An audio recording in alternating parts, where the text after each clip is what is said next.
Chethana's Kitchen YouTube channel එකත් එක්ක තමයි ඔයගොල්ලෝ අදත් එකතු වෙලා ඉන්නේ. අද හදන්න යන්නේ ගෙදරදී ලේසියෙන් හදාගන්න පුළුවන් ගොඩක් අය කැමති කෑමක්. ඒ කියන්නේ lavariya.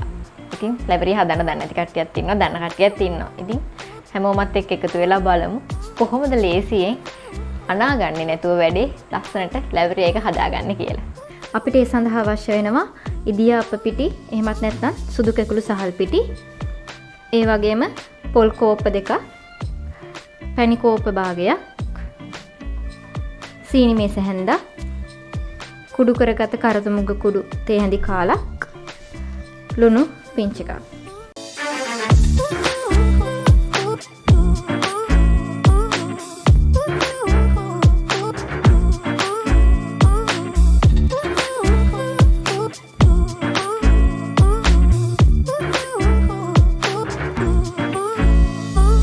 දැන් මම මුලින්ම කරන්න යන්නේ lavariya එකට අවශ්‍ය පොල් පැණි එක හදාගන්න එක. ඉතින් අපි බලමු කොහොමද පොල් පැණි එක හරියට හදන්නේ කියලා. දැන් මම මැටි භාජනයක් ලිපේ තියලා තියෙන්නේ. මම ගත්ත පැණි කෝප්ප භාගේ මම මෙහෙම ඇතුළට දාගන්නවා මුලින්ම. මම ඊළඟට මේකට ලුණු ටික, ඒ වගේම සීනි මේස හැන්ද දාගන්නවා. දැන් මේ ටික හැන්දකින් මේ වගේ මුලින්ම චුට්ටක් කලවම් කරගෙන අපි අපේ ලිප ඔන් කරගමු. මේ වගේ ඒ තුනම කලවම් කරගත්තට පස්සේ අපි ලිප ඔන් කරගන්න ඕනේ. අඩු ගින්දරේ තමයි මේක අපි කරන්න ඕනේ. ගින්දර වැඩි කරගන්න එපා. හිමීට මේම හැඳි ගන්න ගම මේ පැණි ටික අපි රත් වෙන්න දෙන්න ඕනේ.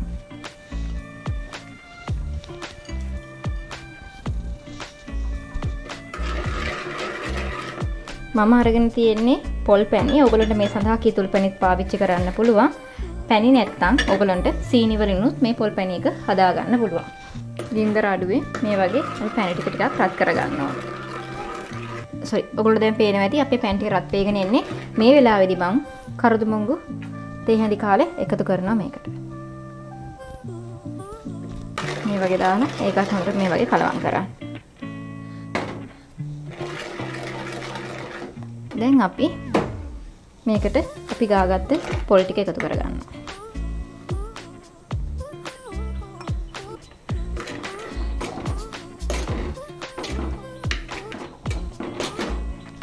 දැන් අපි දාගත්ත පොල් වලට පැණි ටික ඔක්කොම හොඳට උරා ගන්නකම් හොඳට මේ වගේ කලවම් කරගන්න. මේ හැම එකක්ම හොඳට මද ගින්නේ අපි හැඳි ගා ගන්න ඕනේ, ගින්දර වැඩි නොකරගන්නේ නැතුව.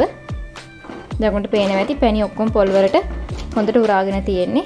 ඒ වුණාට මේක හිමීටම මද ගින්නේ මේ තෙත ගතිය නැති වෙනකම් අපි මේ පොල් එක ලිපේ තියාගන්න ඕනේ. එතකොට මේක තව ටිකක් කල එක ඩාර්ක් වෙලා එනවා. දැන් මේ වෙලාවේ අපේ කල එක තියෙන චුට්ටක් ලා පාටටනේ. අපිට තව ටිකක් මේක තද ගතියට ගන්න පුළුවන්. මේ තෙත ගතිය අඩු වෙනකම් මේ පොල් පැණි එක අඩු ගින්දරේ ලිපේ තියන්න ඕනේ. ඔයගොල්ලන්ට පේනවා ඇති මේ පොල් කලවම් වුණාට මේ අඩියේ වතුර තෙත ගතිය වගේ තියෙනවා. මේ තෙත ගතිය නැති වෙනකම් අපි මේ පොල් පැණි එක ලිපේ තියාගන්න ඕනේ. ඉතින් මෙහෙම කලවම් කර කර හිමීට අඩු ගින්දරේ මේක හදාගන්න. මේ ගමන් ඔයගොල්ලන්ගේ පැන් රස මදි නම් තව දාගන්න පුළුවන්. ඒ වගේම ලුණු රසයි පැන් රසයි බලන්න. හරිම ලේසියෙන් අපිට මේ වගේ පොල් පැණි එකක් ගෙදර හදාගන්න පුළුවන්. ඔන්න දැන් නම් අපේ පොල් පැණි එක ලෑස්ති. ඔයගොල්ලන්ට මතක ඇති මුලින්ම පොඩි පැණි එකතු කරාම ලා පාටක් තමයි තිබ්බේ. දැන් අපේ පොල් පැණි එක එන්න තද පාටකට ඇවිල්ලා තියෙනවා. ඉතින් මේ ගානට එද්දි ඔයගොල්ලන්ට පුළුවන් ලිප වහන ගන්න. මේ ඔයගොල්ලොන්ගේ රස බලලා ලිප වහලා ඔයගොල්ලන්ට මේක වෙනම බෙදා ගන්න පුළුවන්. මේ ගානෙද්දි ඇති. ඔයගොල්ලන්ට තව ටිකක් මේක මේව කරගන්න ඕන නම් තව විනාඩි දෙක තුනක් ලිපේ තියා ගන්න පුළුවන්. ඒ කියන්නේ වේඩිලා වගේම පොල් එක ඕන නම් ඔයගොල්ලන්ට ඒ වගේ ලිපේ තියා ගන්න පුළුවන්. නැත්නම් චුට්ටක් තෙත ගතිය තියෙන්න ඕන නම් මේ ගානේදී ලිප වහලා ඔයගොල්ලන්ට මේක බා ගන්න පුළුවන්. ඉතින් මේ තියෙන අපි හදාගත්ත පොල් පැණි එක. ඔන්න ඉතින් මම මගේ පොල් පැණි එක රසට හදලා තියෙන්නේ මේ වෙලාවේ. දැන් අපිට කරන්න තියෙන්නේ lavariya එකට අවශ්‍ය ඉදියප්පෙට අවශ්‍ය පිටි මිශ්‍රණය හදන එක. ඉතින් හරිම ලේසියි මේක හදන්න. අපි බලමු කොහොමද මේ පිටි මිශ්‍රණය අනාගන්නේ කියලා. මම දැන් මුලින්ම මේ වගේ කප් එකෙන් පිටි දෙකක් දාගන්නවා.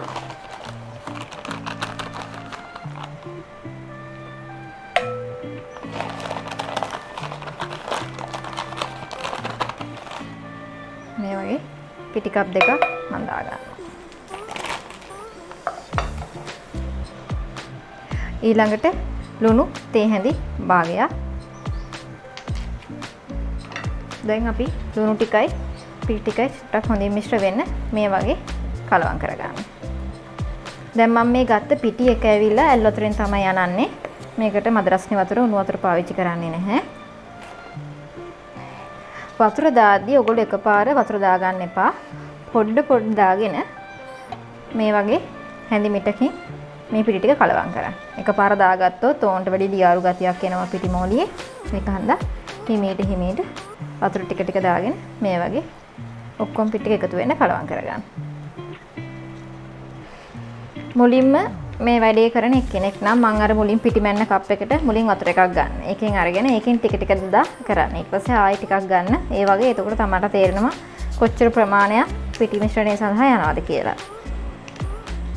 මේ වගේ මේ ටික ඔක්කොම හොඳින් මිශ්‍ර වුණාට පස්සේ අපිට පුළුවන් මේක දැන් ඊළඟ ටික අතින් අනා ගන්න. අත හොඳට පිරිසිදු කරගෙන ඊට පස්සේ මේ වගේ මේ පිටි ටික ඔක්කොම එකට එකතු කරගන්න. මේ පිටි මිශ්‍රණය හදනකොට ගොඩක් තද ගතියටත් වෙන්න බෑ. නැත්නම් දියාරු ගතියටත් එන්න බෑ. සාමාන්‍ය ගානට සොෆ්ට් එකට තමයි මේක තියෙන්නේ. ඔයගොල්ලන්ට පේනවා ඇති මේ හරිම සොෆ්ට් තද ගතියකට ආවොත් අපිට මේක වංගෙඩි දාලා මේක ගන්න අමාරුයි. මෙන්න මේ ගානට ආවම් පදම දැන් අපිට මේක මිශ්‍ර වෙලා ඇති. ඔයගොල්ලන්ට පේනවා මෙන්න මේ ගානට මිශ්‍ර වෙලා ඇති. ඉතින් මේක අපි දියාරු ගතියට මිශ්‍ර කරගත්තොත් අපිට මේක ඉදියප්පේ හදා ගන්න බෑ. ඝන ගතියට ගත්තොත් එහෙම ඉදියප්ප වංගෙඩියෙන් අපිට මේක මිරික ගන්න හරි අමාරු. ගොඩක් අය කියනවා ඉදියප්ප වංගෙඩියෙන් එකකට මිරික ගන්න බෑ. හරිම අතරි දෙනවා. තදයි කියලා කියන්නේ මිශ්‍රණේ හරි ගානට ඇවිල්ලා නැහැ.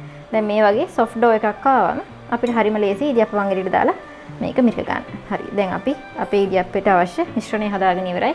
දැන් බලමු අපි ලැබරිය එක කොහොමද ඉතුරු ටික කරගන්නේ කියලා. අපිට ලැබරිය එක හදන්න මෙන්න මේ වගේ පොඩි ඉටි බෑග් එකක් ඕන වෙනවා. මම මේ වගේ මගේ ගෙදර තියෙන ඉටි බෑග් එකක් කපලා තමයි මේක අරගෙන තියෙන්නේ.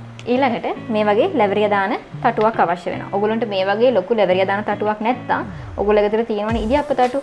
අන්න ඒකට වුණත් පොඩියට ලැබරිය එක හදා ගන්න පුළුවන්. දැන් මම මුලින්ම කරන්නේ මේ ලැබරිය තටුවේ තෙල් ටික ගා ගන්න ඕනේ. තෙල් ටික ඒ වගේම මේ ඉටි බෑග් එකේත් අපි තෙල් ගා ගන්න ඕනේ. ඉතින් බලමු කොහොමද කරන්න කියලා. මම මේ ගත්ත ලැබරිය තටුවේ මේ වගේ පොල් තෙල් ටිකක් හොඳින් ගා ගන්නවා.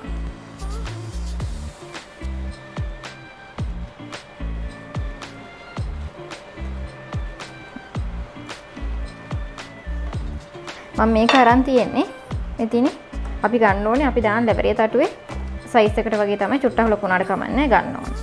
දැන් මම මේකෙත් හොඳටම පොල් තෙල් ටිකක් දා ගන්නවා. මේ වගේ මේ තියෙන්නේ මම පාවිච්චි කරන ඉදියප්ප වංගෙඩිය. මේක අපි නෝමල් ඉදියප්ප වලට මිරිකන දැසි තමයි මම මේකට දාගෙන තියෙන්නේ. දැන් ඊළඟට අපි අනාගත්ත පිටි මිශ්‍රණය මේකට දාගන්න.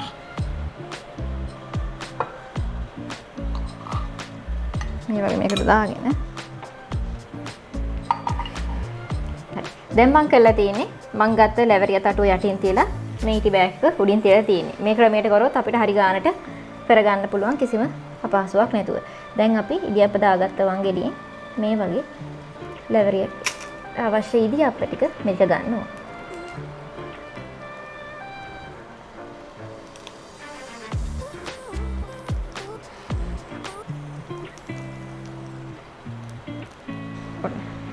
දැන් අපේ ලැබරියකට අවශ්‍ය ඉදියප්පේ අපි ගානට මිකගෙන තියෙන්නේ. ඊළඟට මේ තියෙන මම හදාගත්ත පැණි පොල් එක මේකෙන් මෙහෙම අරගෙන මේ වගේ හැන්දකින් මේක තියාගන්න. මේක ඔයගොල්ලන්ට අවශ්‍ය ප්‍රමාණය දාගන්න. අඩුවෙන් ඕන නම් අඩුවෙන්, වැඩියෙන් පැණි පොල් රස ඕන නම් වැඩියෙන් දාගන්න පුළුවන්.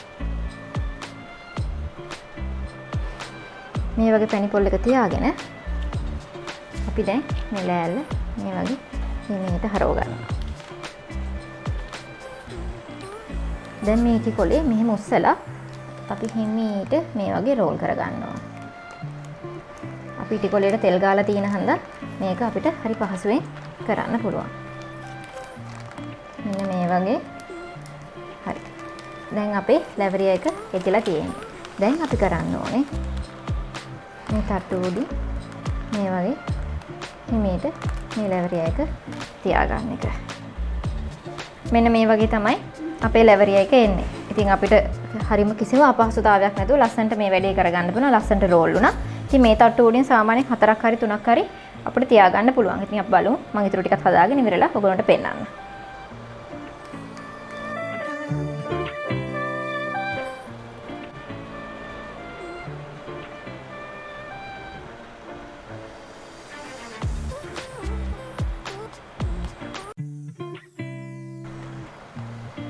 ඉතින් ඔන්න මම මගේ ලැවරිය 4 මේ වෙලාවේ හදාගෙන ඉවරයි. දැන් කරන්න තියෙන්නේ මේ ලැවරිය 4 ස්ටීම් කරගන්න එක. ඉතින් අපි ඉදියප්ප ස්ටීමර් එකට ගිහින් මේ ටික ස්ටීම් කරගමු. මගේ ඉදියප්ප තම්බන ස්ටීමර් එක මේ තියෙන්නේ. මම ඒක ඇතුලේ මම හදාගත්ත ලැවරිය 4 හිමීට තියාගන්නවා. මම ස්ටීමරේ මෙහිම ඒක උඩින් තියලා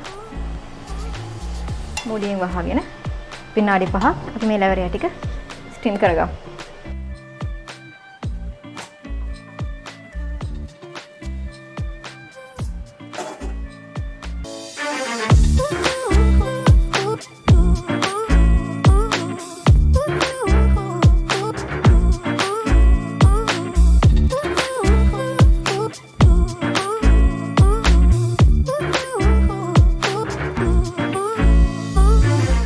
ඉතින් ඔන්න මම මගේ ලැවරිය ටික හැදුවා.